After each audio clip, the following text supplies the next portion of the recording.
பொழுது புலர்ந்தது பொற்கோழி கூவிற்று செங்கதிர் வேலவனே. சேவலும் மயிலும் உடைய சென்னிமலையானே தேவசேனாபதியே. சக்திவேல் தாங்கி வரும் சரவணனே சதாசிவ பாலகனே. திருப்பள்ளி எழுந்தருள்வாய் சிரகிரி வேலவா திருமுருகா. ஆர்வமோடு அடியார் கந்த சஷ்டி கவச்சம் பக்தியோடு முழங்குகின்றார். கூர்த்தரும் மலர்கண் பூத்து குணமுடன் எழுந்தருள்வாய். சீர்பெரும் மறையோர் போற்றித் துதிக்கும் அம்பிகை பாலகனே.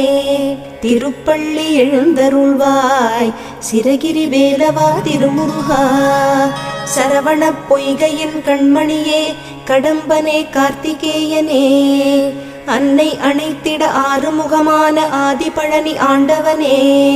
தேவர்களின் துயர்த்தனை நீக்கிய குகனே குமரவேலே.